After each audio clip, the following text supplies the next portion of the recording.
प्यारे विद्यार्थियों, आज हम फैसिलिटेटेड डिफ्यूजन या सुगमित विसरण के बारे में अध्ययन करेंगे।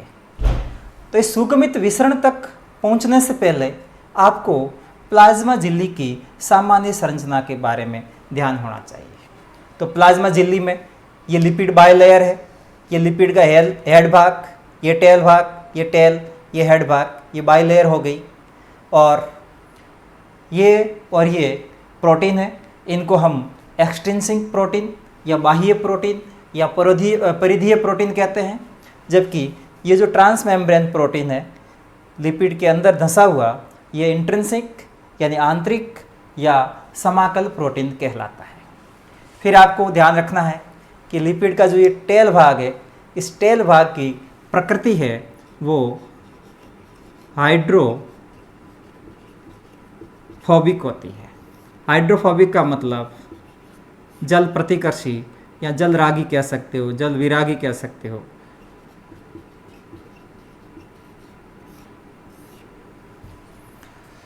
तो प्लाज्मा झिल्ली के द्वारा पदार्थों का जो मूवमेंट है वो उन पदार्थों की लिपिड में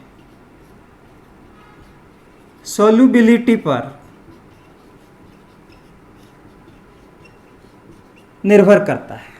लिपिड में विलयशीलता या घुलनशीलता पर निर्भर करेगा। ऐसे पदार्थ जो छोटे हैं और नॉन पोलर है यानी अध्रुवीय है, उनका मूवमेंट प्लाज्मा मेम्ब्रेन में लिपिड के द्वारा तीव्रता से संपन्न होता है। परंतु ऐसे पदार्थ जो पोलर यानी हाइड्रोफिलिक, इसको कह सकते हैं ध्रुवीय या जल स्नेही, लार्ज मॉलिक्यूल यानी बड़े अणु या आयंस, इनका प्लाज्मा झिल्ली में उपस्थित लिपिड्स के द्वारा मूवमेंट नहीं होता है। मूवमेंट क्यों नहीं होता? क्योंकि लिपिड की जो नेचर है इस टेल के कारण, वो नेचर हाइड्रोफोबिक है। तो हाइड्रोफोबिक प्रकृति के कारण ध्रुवीय या जल स्नेही और बड़े अणु या आयन से वो लिपिड के द्वारा गमन नहीं करते हैं। तो ऐसे पदार्थों के गमन के लिए प्लाज्मा झिल्ली में विशेष प्रकार के प्रोटीन्स होते हैं। वो प्रोटीन्स इनका मूवमेंट करते हैं, इनका गमन करते हैं। और इन प्रोटीन्स को हम चैनल्स या ट्रांसपोर्टर यानी इसको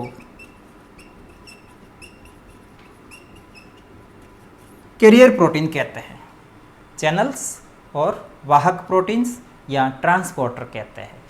तो इन प्रोटीन्स के द्वारा इस प्रकार के पदार्थों का मूवमेंट होता है।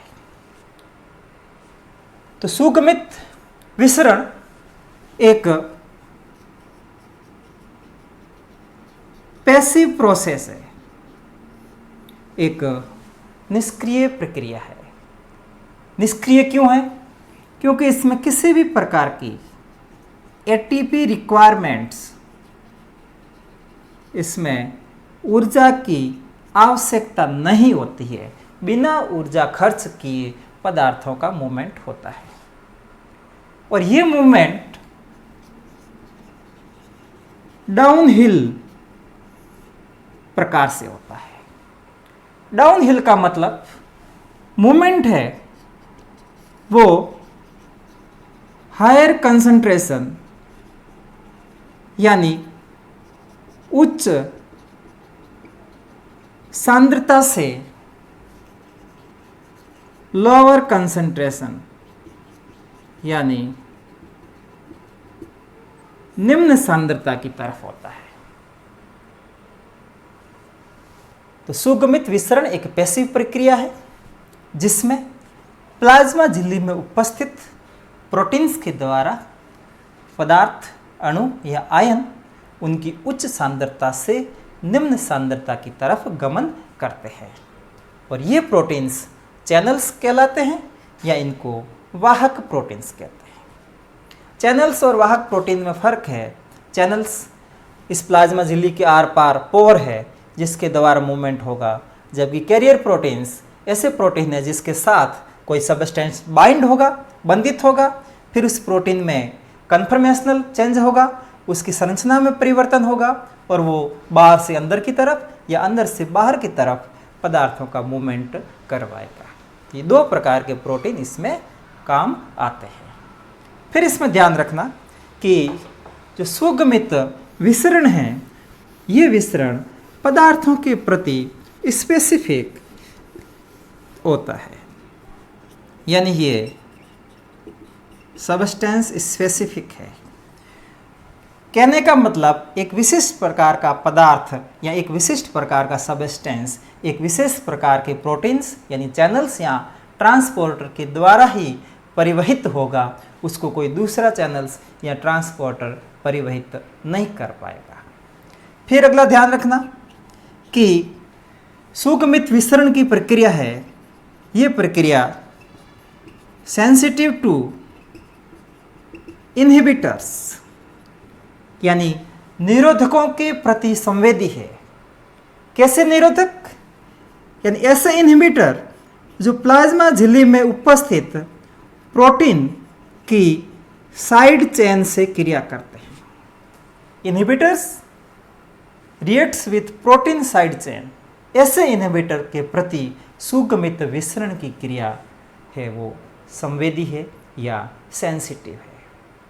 और इसमें अधिकतम डिफ्यूजन की दर कब होगी?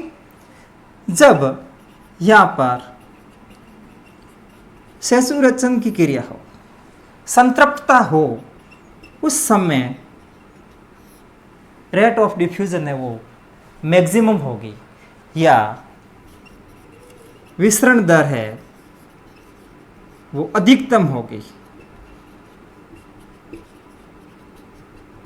संतृप्तता से तात्पर्य यानी इस प्लाज्मा झिल्ली में जितने चैनल्स या ट्रांसपोर्टर प्रोटीन से वो सारे के सारे काम में आ जाते हैं तो वो क्रिया सैचुरेशन या संतृप्तता कहलाती है।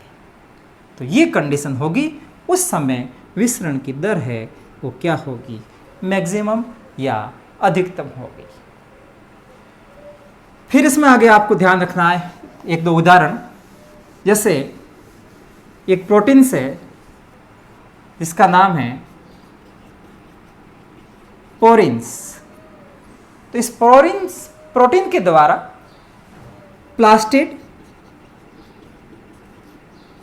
माइटोकॉन्ड्रिया और कुछ बैक्टीरिया की झिल्ली में लार्ज पोर्स का निर्माण होता है। किसके द्वारा? पोरिन्स के द्वारा। तो पोरिन्स एक प्रोटीन है। इसी तरह से वाटर चैनल्स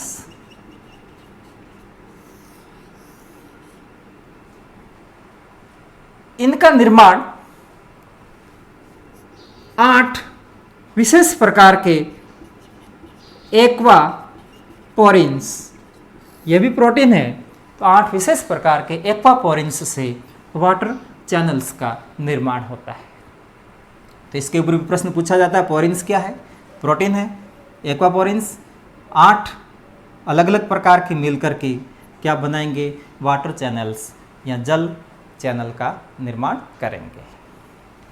फिर आगे इसमें आपको ध्यान रखना है कि जो फैसिलिटेट डिफ्यूजन है सुगमित विसरण है ये दो प्रकार का होता है। नंबर एक इसमें वो है यूनिपोर्ट, इसको कहते हैं एकल परिवहन। जैसे प्लाज्मा मेम्ब्रेन है, इसमें ये प्रोटीन्स है, चैनल ले लो या ट्रांसपोर्टर ले लो। माना कि यहाँ पर कोई सबस्टेंस है, ए प्रकार का सबस्टेंस, ये सबस्टेंस इस डायरेक्शन से इस डायरेक्शन की तरफ अकेला जा रहा है, इसके साथ कोई दूसरा सबस्टेंस नहीं जा रहा है, तो एक पदार्थ का मूवमेंट दूसरे पदार्थ से स्वतंत्र रूप से हो रहा है, तो ये मूवमेंट यूनिपोर्ट या एकल परिवहन कहलाएगा। दूसरा वह है को ट्रांसपोर्ट, इसको सह परिवहन कहते हैं। दो पदार्थ साथ साथ गमन करेंगे। इसमें भी दो प्रकार, एक है एंटीपोर्ट और दूसरा है सिम्पोर्ट। तो डायग्राम देखना।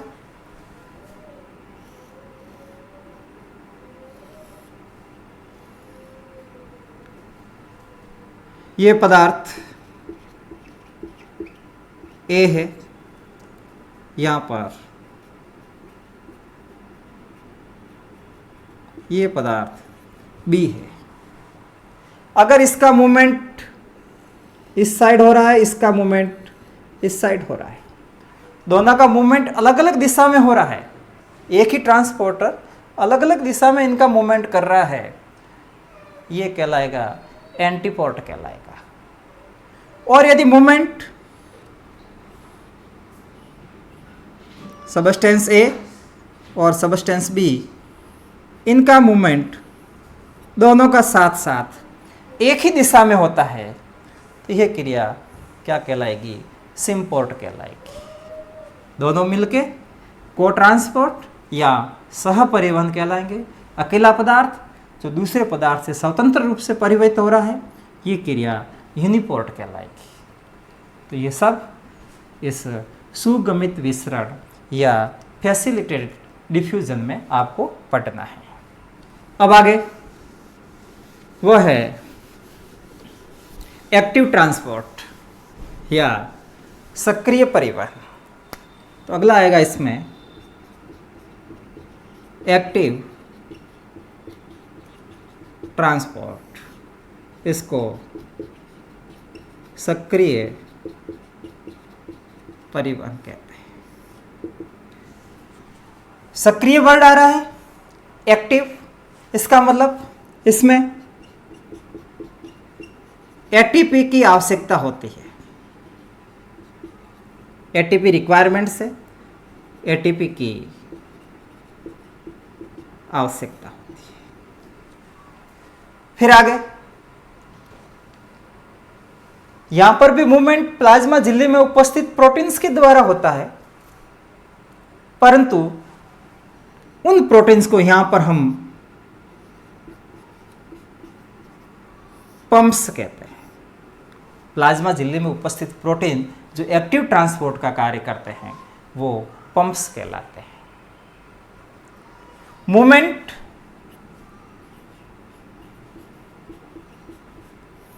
अपहिल प्रकार का होगा, अगेंस्ट कंसंट्रेशन ग्रेडियंट, सांद्रता प्रवणता के विपरीत मूवमेंट होगा। और अपहिल का मतलब मूवमेंट है, ये मूवमेंट लो कंसंट्रेशन से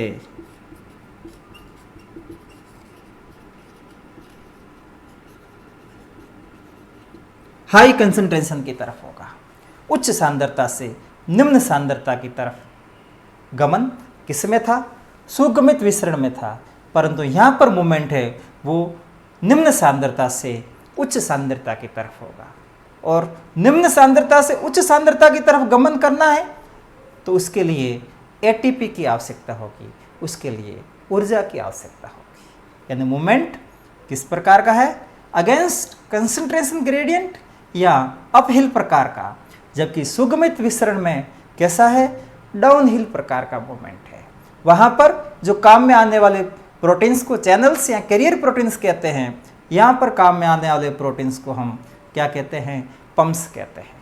बाकी दो कैरेक्टर सुगमित और इसमें कॉमन है, वो ये है कि ये भी सबस्टेंस के प्रति कैसा है, स्पेसिफिक है, ये भी सेंसिटिव टू इनहिबिटर्स, यानी उन निरोधकों के प्रति संवेदी है जो प्लाज्मा झिल्ली में उपस्थित प्रोटीन की साइड चेन से क्रिया करते हैं। और इसमें भी एक्टिव ट्रांसपोर्ट की दर मैक्सिमम कब होगी, मैक्सिमम रेट जब संतृप्तता या सैचुरेशन की कंडीशन हो।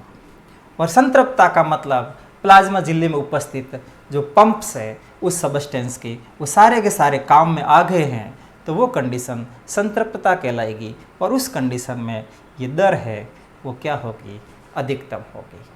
तो ये अंतर कई बार पूछे जाते हैं सिंपल डिफ्यूजन, फैसिलिटेड डिफ्यूजन और एक्टिव ट्रांसपोर्ट के अंदर। सिंपल डिफ्यूजन में किसी भी प्रकार के प्रोटीन्स की आवश्यकता नहीं होती है, जबकि सुगमित और सक्रिय परिवहन में प्रोटीन की आवश्यकता होती है। तो इन दो टॉपिक के बाद कुछ सामान्य शब्दावलियां आप ध्यान रखना, क्योंकि आगे हम परासरण पढ़ेंगे उसमें काम आएगी। तो शब्दावलियों में जो प्लाज्मा झिल्ली है उसकी प्रकृति से संबंधित है शब्दावलियां। पहला इसमें आता है प्लाज्मा झिल्ली परमिएबल यानी पारगम्य। दूसरा इसमें आएगा इम्परमिएबल यानी अपारगम्य। तीसरा इसमें वह है सेमी परमिएबल, इसको कहते हैं अर्धपारगम्य। और चौथा इसमें सेलेक्टिव परमिएबल, इसको चयनात्मक पारगम्य कहते हैं। ऐसी प्लाज्मा झिल्ली जो सॉल्वेंट यानी विलायक और सॉल्यूट यानी विलय दोनों प्रकार के सबस्टेंस का मूवमेंट हो सकता है उसके द्वारा, तो वो परमिएबल कहलाएगी, पारगम्य। यानी इसके अंदर से विलायक भी जा रहा है, विलय भी जा रहा है, तो वो क्या होगी, परमिएबल कहलाएगी। अगर इस प्लाज्मा झिल्ली से न विलायक जा पा रहा है, न विलय जा पा रहा है, न सॉल्वेंट न सॉल्यूट, तो वह क्या कहलाएगी, अपारगम्य या इम्परमिएबल कहलाएगी। सेमी परमिएबल, जिसके द्वारा सॉल्वेंट का मूवमेंट हो रहा है, विलायक का मूवमेंट हो रहा है, परंतु सॉल्यूट यानी विलय का मूवमेंट नहीं हो रहा है, तो ऐसी प्लाज्मा झिल्ली क्या कहलाएगी, सेमी परमिएबल या अर्धपारगम्य कहलाएगी। और सेलेक्टिव परमिएबल या चयनात्मक पारगम्य से तात्पर्य ऐसी प्लाज्मा झिल्ली जिसके द्वारा सॉल्वेंट तो जा ही रहा है, विलायक तो जा रहा है, परंतु विलायक के साथ कुछ चयनित या सेलेक्टिव सॉल्यूट्स का मूवमेंट भी इस झिल्ली के द्वारा संपन्न होता है, तो वह क्या कहलाएगी, सेलेक्टिव परमिएबल या चयनात्मक पारगम्य झिल्ली कहलाएगी। विद्यार्थियों, नेक्स्ट वीडियो में हम ऑस्मोसिस या परासरण के बारे में पढ़ेंगे। यदि यह वीडियो अच्छा लगा है तो आप आगे दूसरों को भेजें, शेयर करें, ताकि अन्य विद्यार्थी भी इसका लाभ उठा सके। धन्यवाद।